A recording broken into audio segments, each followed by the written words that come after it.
Hey, we're continuing our talk on the cell membrane. It's also called the plasma membrane. So sometimes you see it either way. I just wanted to make you aware, but it's the same thing. The cell membrane surrounds the cell, so does the plasma membrane is exactly the same. So that's why I'm kind of putting it um, like this, so that if you see this on a test or something, you'll realize what they're talking about. So as we've mentioned so far, it's that flexible boundary that separates the cell from the exterior of the cell. So it's really regulating, like we have these bouncers here, it's regulating what comes in and out of the cell. And it provides protection and support for the cell. Oops. Okay, and we like to call it semi-permeable. So what that means is, I mean, not semi, well, it is called semi too, but selectively permeable.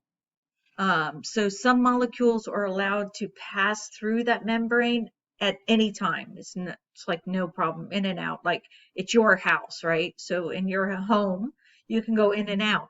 But if you're at your neighbor's or your friend's house, you gotta knock and see if you're allowed to enter.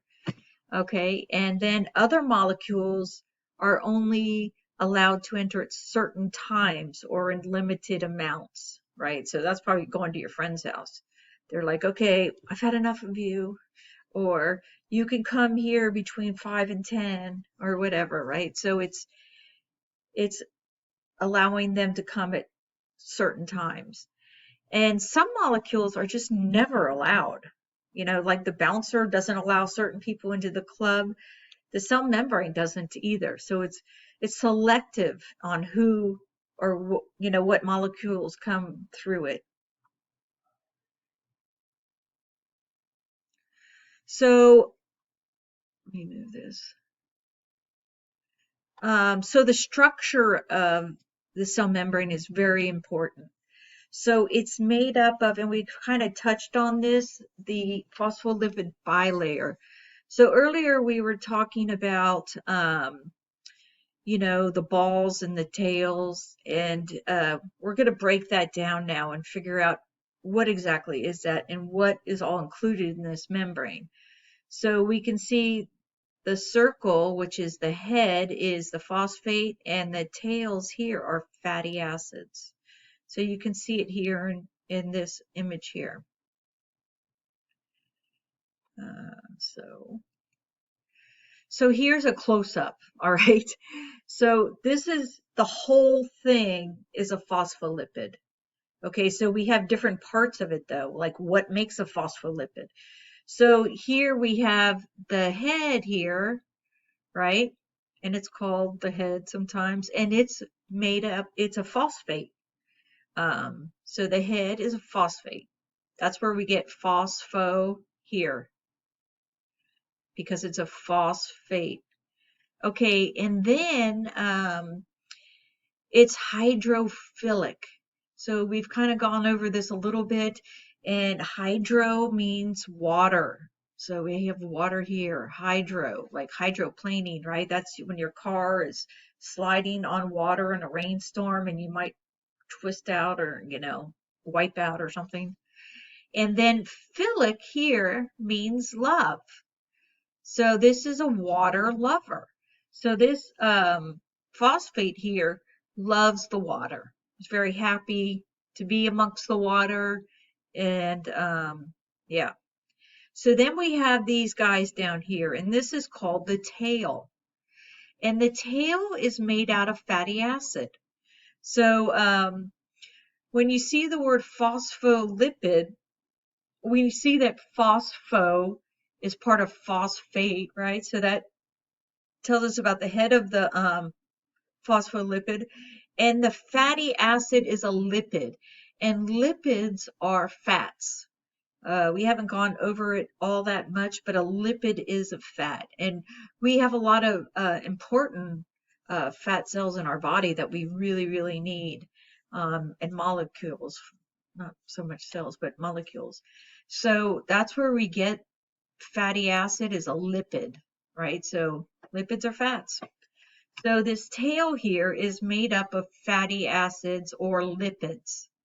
So, and the thing about lipids is that, or fatty acid, it's going to be hydro, which means water, and phobic, which means like hater or fear. You're afraid of it.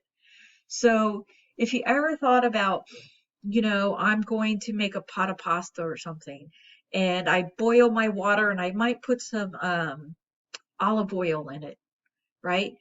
Does that olive oil ever mix up in there with the water? No, it doesn't dissolve in the water. It might go into its little sections, then it comes right back together. So that means it hates the water, right? So you'll never see oil and water, dissolving into each other. So that's what's called hydrophobic. It hates the water. So this is an important thing because like if I have in that pot, let's say I pour a little oil over here and I pour a little oil over here, eventually they're coming together because they'll be attracted to each other because they're both hating the water. So that's an important part of this phospholipid bilayer.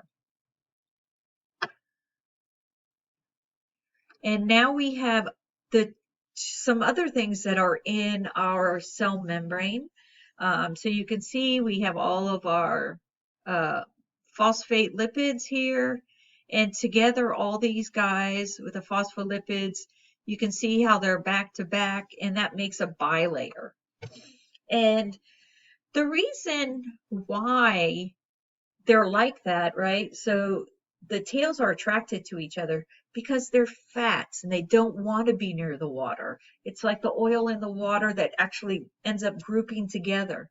So that's happening here too. So the phosphate of this, it loves water. So let's say this top part is the outside of the cell, and then this bottom part is the inside of the cell.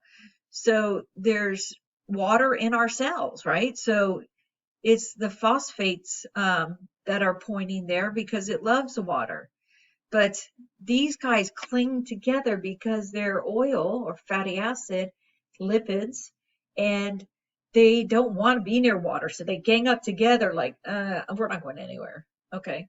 So that's why they're kind of like that, almost like two magnets coming together.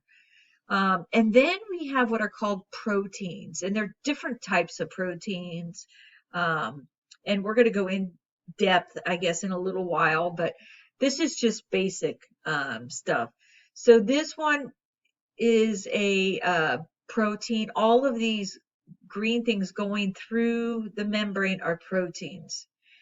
And they're integral proteins, meaning they go through that cell membrane, so they're integrated into it. So what happens is these will allows the membrane to let larger molecules into the cell. So like you can see these big guys here, they're coming through here, and because they couldn't fit straight through here, they're too large, right? And so you can see how these guys do it. This is, we're going to learn about active and passive transport, and this is a facilitated diffusion, which is passive transport, and this is active transport, where they're going from low to high instead of high to low. And then these little yellow things in here, these are cholesterol. And what they're going to do is they are going to help stabilize the membrane, give it a little structure, right? So it's like, oh, don't fall apart, whatever. So they help maintain the structure of that cell membrane. So you'll often hear, well, I don't know if you'll hear, but I often hear of the cell membrane referred to as a fluid mosaic model. And what that is telling us is that it's all these things combined, right? Our phospholipids, our proteins, our cholesterol. And what it does is it gives movement. So it's almost again like that. If I had a bathtub full of those ball pit, the ball pit balls, they're kind of big like this. and I fill them over a tub. And if I made a wave, they'll all move, right? They don't fall apart, right? None of them sink, but they just continue to stay on the top of that water and move. So that's kind of what a fluid mosaic is. It's that movement that is allowed within the cell membrane. So sometimes you hear about that. Okay, so this is kind of just a review. It contains proteins, molecules that are inside. So the proteins are inside of this particular type is an integral. So it's like inside. We will show other proteins that might just be on the top or the bottom, just hanging out. So there's different types. And then the carbohydrates, and then our fluid mosaic. And we're going to be doing this egg lab, but you're not using this paper. So there you go.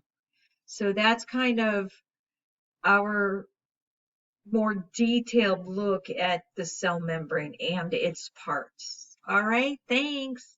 Have a great day. Bye.